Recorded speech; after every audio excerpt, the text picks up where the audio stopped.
देवरानी वर्सेस जेठानी की दिवाली ड्रेस। मोनिका, तुम्हारी साड़ी तो काफी सुंदर लग रही है, कितने की है? ये साड़ी तो इन्होंने मुझे मेरे बर्थडे पर गिफ्ट की है, पूरे 25,000 रुपए की साड़ी है। इतनी महंगी साड़ी? अब वो तो होगी ही, मेरे पति मेरे लिए कमाते हैं, मुझ पर खर्च नहीं करेंगे तो किस पर करेंगे।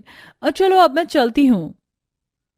मेरे पास तो 5,000 की भी साड़ी नहीं है और ये 25,000 रुपए की साड़ी पहन रही है। इस बार दिवाली पर मैं भी सबसे महंगी साड़ी लेकर ही रहूंगी। सुनिए जी, मुझे इस बार दिवाली पर पूरे 30,000 रुपए की साड़ी चाहिए। क्या? 30,000 की साड़ी? ज्योति, तुम्हारे दिमाग खराब तो नहीं हो गया है? 30,000 में हमारे 4 से 5 महीने का राशन आ जाएगा और तुम इतनी महंगी साड़ी लेने के लिए बोल रही हो, वो भी दिवाली पर। हाँ तो क्या हुआ, मैं कौन सा आपसे रोज रोज साड़ी मांग रही हूँ, एक ही बार तो मांग रही हूँ। ज्योति, हमें हमारे साथ साथ घर का भी देखना है, समझी? तो अपना ये ख्याल दिमाग से निकाल दो कि मैं तुम्हें सिर्फ एक साड़ी के लिए 30,000 रुपए दूंगा, समझी तुम? इतना कहकर अजय वहां से गुस्से में निकल जाता है। मैं भी देखती हूँ कि मुझे कैसे 30,000 रुपए नहीं दोगे। मैं तो इस बार 30,000 रुपए की ही साड़ी पहनूंगी, चाहे कुछ भी हो जाए। कहने को ज्योति अपने घर की सबसे बड़ी बहू होती है, लेकिन ज्योति को बिल्कुल भी अपनी जिम्मेदारी निभाना नहीं आता था। ज्योति हमेशा से ही सिर्फ अपने बारे में सोचती थी, ना कि किसी और के बारे में। वहीं दूसरी तरफ ज्योति की देवरानी। ये आप क्या कर रहे हैं? आप मुझे दिवाली की शॉपिंग के लिए इतने सारे पैसे क्यों दे रहे हैं? सुमन, तुम मुझसे कभी भी कुछ नहीं मांगती। दिवाली साल में एक बार आती है, तो इस पर तो तुम अपने ऊपर अच्छे से खर्च कर सकती हो ना। हाँ, लेकिन इतने सारे पैसे आप मुझे सिर्फ 1,000 रुपए दे दीजिए, मैं इन 1,000 रुपए में ही सारा सामान ले आऊंगी। और रहे बाकी के पैसे तो इससे हम माँ जी और बाकी सबके लिए कपड़े और दिवाली का सामान लेकर आएंगे। हमारे साथ साथ उनकी भी दिवाली है। तुम जैसी पत्नी और बहू जिस भी घर में हो ना, उस घर में हमेशा सुख शांति बनी रहेगी और साथ ही साथ कभी लक्ष्मी की भी कमी नहीं होगी। ऐसे ही दिन गुजरते हैं और दिवाली का दिन करीब आ रहा होता है। सुमन और ज्योति बहू, दिवाली को अब सिर्फ कुछ ही दिन रह गए और अभी तक दिवाली की सफाई शुरू नहीं हुई है। और तुम दोनों आपस में अपने अपने काम बांट लो और दिवाली की सफाई करना शुरू कर दो। ठीक है माँ जी। भाभी, हम एक काम करते हैं, मैं हॉल और किचन की सफाई करती हूँ, आप सारे कमरों की सफाई कर दीजिएगा। उसके बाद फिर हम आगे के सारे काम देखेंगे। ठीक है। बड़े आए मुझसे काम करवाने वाले। मैंने भी अगर एक काम को हाथ लगा दिया ना तो मेरा नाम भी ज्योति नहीं। सुमन दिवाली की सफाई करने में लग जाती है और वहीं ज्योति आराम से बैठी होती है और अचानक अपना पेट पकड़कर चिल्लाने लगती है। मेरा पेट। क्या हुआ भाभी, आप ठीक तो है ना? पता नहीं सुमन, कल रात से पेट में दर्द हो रहा है, ठीक से खड़ा भी नहीं होया जा रहा है। भाभी, आप ये सब काम छोड़िए, आप जाकर अपने कमरे में आराम कीजिए, मैं ये सारे काम कर लूंगी। लेकिन सुमन, अकेले कैसे? भाभी, आप फिक्र मत करिए, आप आराम करिए, बस मैं सब कर लूंगी। सुमन की बात सुन ज्योति मन ही मन खुश होती है और अपने कमरे में जाकर आराम से अपने फोन में सीरियल देखने लगती है। और वहीं दूसरी तरफ बेचारी सुमन पहले सारे हॉल की सफाई करती है, फिर सारा किचन साफ करती है, जिससे वो काफी थक जाती है। और वहीं ज्योति आराम से अपने कमरे में आराम फरमा रही होती है। अगले दिन, भाभी, कल तो आधी सफाई हो गई थी और आज आधी सफाई रह गई।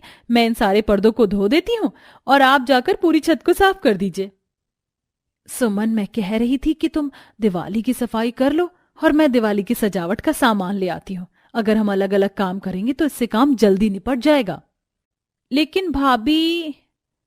ठीक है भाभी, आप बाहर का काम कर लीजिए, मैं घर की दिवाली की सफाई कर लेती हूँ। ज्योति सुमन के भोलेपन का बहुत फायदा उठाती है और बाहर शॉपिंग करने के लिए चली जाती है। वहीं सुमन किसी गधे की तरह घर के कामों को करने में लगी रहती है और ज्योति अपनी दिवाली की शॉपिंग करके आराम से घर आती है। ये क्या भाभी, आपने बस इतनी सी ही शॉपिंग की है? वो क्या है ना सुमन, दिवाली की वजह से हर जगह इतनी भीड़ थी कि और कुछ सामान लेने कोई मिला ही नहीं, इसलिए मैंने ये थोड़ी बहुत ही शॉपिंग की है। दिवाली की सजावट का सामान मैं कल लेकर आऊंगी। इतना कहकर ज्योति अपने कमरे में चली जाती है और अपनी शॉपिंग बैग से अपनी 30,000 रुपए की साड़ी निकालती है। आखिरकार मैं ये 30,000 की साड़ी ले ही आई। अब देखती हूँ दिवाली पर कोई कितना ही खूबसूरत दिखता है। मेरी 31,000 रुपए की साड़ी के सामने सबकी साड़ियों का रंग फीका पड़ जाएगा। ज्योति इतना बोल ही रही होती है कि तभी वहां ज्योति का पति अजय आ जाता है। ज्योति, ये साड़ी तो काफी महंगी लग रही है, कितने की है? पूरे 30,000 रुपए की साड़ी है। 30,000? लेकिन इतने पैसे तुम्हारे पास आए कहाँ से? आपने जो मुझे उस दिन अलमारी में रखने के लिए पैसे दिए थे, ये वही पैसे हैं। क्या तुम पागल तो नहीं हो गई हो? मैंने तुम्हें वो पैसे संभाल के रखने के लिए कहा था, घर की जरूरत के लिए, ना कि अपने शौक पूरे करने के लिए। अरे वो पैसे घर के जरूरी सामान के लिए थे और तुमने उन पैसों की इतनी महंगी साड़ी खरीद ली। जब देखो घर घर घर, अरे उन लोगों के अलावा भी हमारी कोई खुद की जिंदगी भी है। हम क्या उन पर हमेशा पैसा खर्च करें? अब सुमित को ही देख लो, घर के साथ साथ अपनी पत्नी का भी कितना ख्याल रखता है। और एक आप हो कि जब देखो अपने परिवार की पड़ी है, ना कि अपनी पत्नी की। ज्योति, मैं तुम्हें कैसे समझाऊं? हमारी जितनी हैसियत है हमें उतने में ही खुश रहना चाहिए। ज्यादा के पीछे भागने से जो है वो भी चला जाता है। अपनी ये आदत छोड़ दो, वरना एक दिन बहुत पछताओगी। अपना प्रवचन अपने पास ही रखो और मुझे मेरी साड़ी देखने दो, ठीक है? अजय के समझाने पर भी ज्योति नहीं समझती और ऐसे ही दिन गुजरने लगते हैं। हर दिन ज्योति कोई ना कोई बहाना करके दिवाली की सफाई से बच जाया करती थी और वहीं बेचारी सुमन दिवाली की सफाई करने में ही अपना पूरा दिन गुजारती थी। ऐसे ही समय गुजरता है और दिवाली का दिन आ जाता है, जहां एक तरफ सुमन अपने पति की लाई हुई सिंपल सी साड़ी को पहनकर तैयार होती है, वहीं दूसरी तरफ ज्योति अपनी 30,000 रुपए की महंगी साड़ी को पहनकर तैयार होती है। अरे वाह ज्योति, तेरी साड़ी तो बड़ी सुंदर लग रही है। कितने की है? पूरे 30,000 रुपए की साड़ी है। ये तो काफी महंगी है। इतनी महंगी साड़ी तो हमारे पास भी नहीं है। वो क्या है ना, मेरे पति मुझसे कुछ ज्यादा ही प्यार करते हैं, इसलिए मेरे लिए वो इतनी महंगी साड़ी लेकर आए हैं। अब वो तो ठीक है, लेकिन सुमन तुमने क्यों इतनी सस्ती साड़ी पहनी है? तुम भी तो अपनी जेठानी की तरह महंगी साड़ी पहन सकती थी। क्या सुमित तुमसे प्यार नहीं करता? सुमित मुझसे बहुत प्यार करते हैं, लेकिन हमारी जितनी हैसियत नहीं है कि मैं इतनी महंगी साड़ी खरीद सकूं। मैं इस सिंपल साड़ी में भी बहुत खुश हूं। सुमन की बात सुन ज्योति का मुंह बन जाता है, लेकिन वो अपनी महंगी साड़ी पर ही इतरा रही होती है कि तभी अचानक ज्योति की नेट की साड़ी में दिए से आग लग जाती है और उसका पल्लू जलने लग जाता है। अरे कोई बचाओ मुझे, बचाओ, मेरी साड़ी में आग लग गई, कोई मुझे बचाओ। सुमन जल्दी से दौड़ के जाती है और बाल्टी में पानी भर कर लाकर ज्योति की साड़ी पर डाल देती है, जिससे ज्योति जलने से बाल बाल बच जाती है। भाभी आप ठीक तो है ना? सुमन अगर तुम पानी नहीं डालती तो आज तो मैं इस साड़ी के साथ ही जल जाती। देख लिया महंगी साड़ी खरीदने का नतीजा? इतनी महंगी साड़ी होने के बाद भी इसने कितनी जल्दी आग पकड़ ली। अगर आज सुमन न होती तो न जाने क्या अनर्थ हो जाता। आप सही कह रहे थे, महंगाई के चक्कर में मैं तो अंधी हो गई थी। मुझे माफ कर दीजिए, मुझे आपकी बात पहले ही मान लेनी चाहिए थी। सुमन तुम भी मुझे माफ कर दो। मैं हमेशा कोई ना कोई बहाना बनाकर दिवाली की सफाई से बच जाया करती थी और तुम हमेशा काम करती थी, लेकिन आज मुझे मेरी गलती का एहसास हो गया है। ज्योति को अपनी गलती का एहसास हो जाता है और सभी लोग ज्योति को माफ कर देते हैं, जिसके बाद ज्योति सुमन की लाई हुई एक सिंपल सी साड़ी पहनती है और सबके साथ मिलकर दिवाली का त्योहार बनाती है। सुशीला अपनी दोनों बहू संचिता और परंपरा के साथ रहती थी। सुशीला अपनी बड़ी बहू संचिता को बहुत पसंद करती थी, क्योंकि संचिता रंग रूप में बहुत सुंदर होती है और काफी अमीर घर से होती है, और वहीं परंपरा दिखने में ना तो सुंदर होती है और ना ही अमीर होती है, जिस वजह से सुशीला उससे बिल्कुल भी पसंद नहीं करती है। अरे ओ महारानी, तुझको इस घर में हम आराम करने के लिए लेकर आए थे, जो तू आराम फरमा रही है। माँ जी, मेरी तबीयत मुझे कुछ ठीक नहीं लग रही थी, इसलिए मैंने सोचा मैं थोड़ी देर आराम कर लेती हूँ। बड़ी आई आराम करने वाली। अगर तू आराम करेगी तो काम कौन करेगा? तेरा बाप। जा मेरे और मेरी बहू के लिए गर्मा गर्म चाय बना कर ला। लेकिन माँ जी, मेरी तबीयत ठीक नहीं है। यहाँ ज्यादा बहाने बनाने की कोई जरूरत नहीं है। अगर तुझसे घर का काम नहीं होता तो तुझे इस घर में रहने की भी कोई जरूरत नहीं, समझी? अपनी सास की बातें सुनकर परंपरा को बहुत दुख होता है और उसकी आंखों में आंसू आ जाते हैं, लेकिन वो जानती थी कि अगर उसकी सास ने उसे घर से निकाल दिया तो वो कहाँ जाएगी। इसलिए वो अपनी तबीयत खराब होने पर भी किचन में जाती है और चाय बनाती है। तबीयत खराब होने की वजह से परंपरा को चक्कर आने लगते हैं और वो बेहोश होकर नीचे गिर जाती है कि तभी वहाँ उसका पति लक्ष्य आ जाता है। परंपरा, क्या हुआ तुम्हें? हे भगवान, ये तो बेहोश हो गई। परंपरा, तुम ठीक तो हो ना? लक्ष्य जल्दी से डॉक्टर को कॉल करता है, जिसके बाद डॉक्टर आकर परंपरा को चेक करता है। डॉक्टर क्या हुआ मेरी पत्नी को? परंपरा ठीक तो है ना? देखिए घबराने की कोई बात नहीं है, आपकी पत्नी माँ बनने वाली है। क्या? मैं पापा बनने वाला हूँ? माँ आपने सुना, मैं पापा बनने वाला हूँ और आप दादी।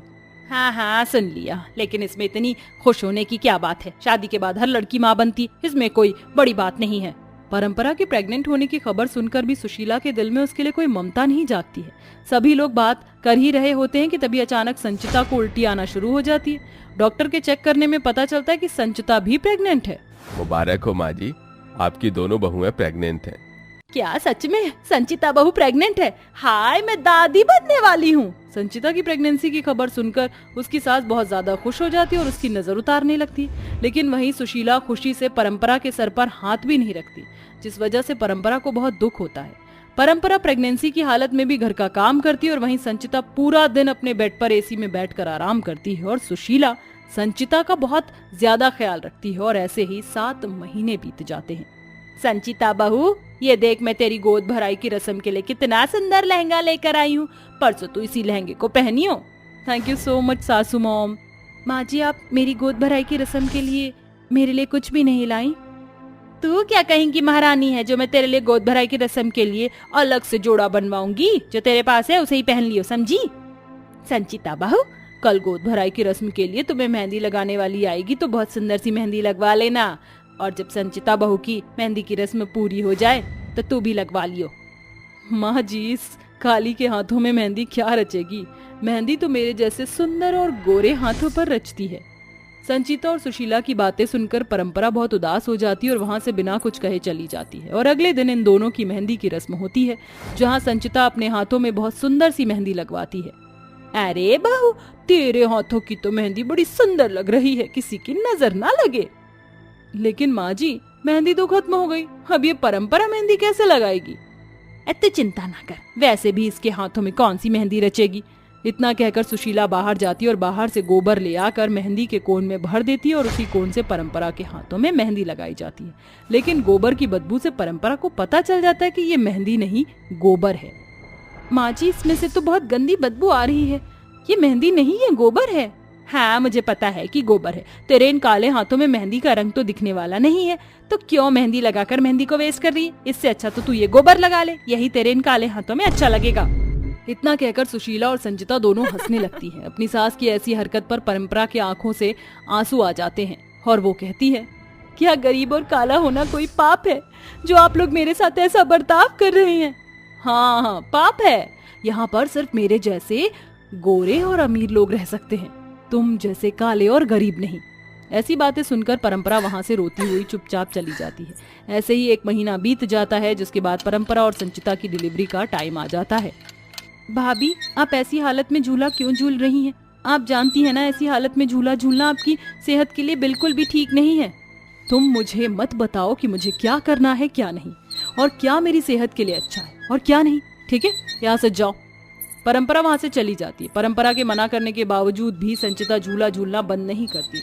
झूला झूलने की वजह से संचिता का बैलेंस बिगड़ जाता है, जिस वजह से वो नीचे गिर जाती है। नीचे गिरने की वजह से उसके पेट में दर्द शुरू हो जाता है और वो दर्द से चिल्लाने लगती है। माँ, माँ, कोई मदद करो, मुझे बहुत दर्द हो रहा है। संचिता के चिल्लाने की आवाज सुनकर सुशीला और परंपरा भागते हुए आते हैं। संचिता को ऐसी हालत में देखकर वो लोग उसे फौरन हॉस्पिटल ले जाते हैं।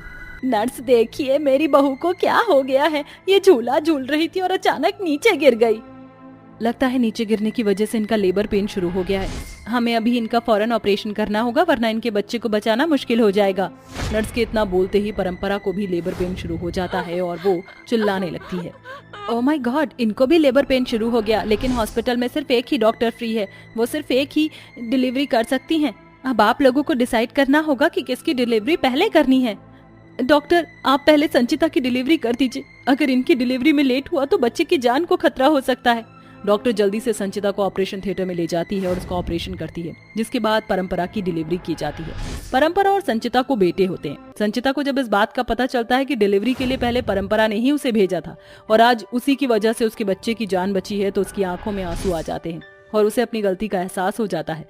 संचिता के साथ साथ सुशीला को भी अपनी गलती का एहसास हो जाता है, जिसके बाद वो दोनों परंपरा से माफी मांगती हैं।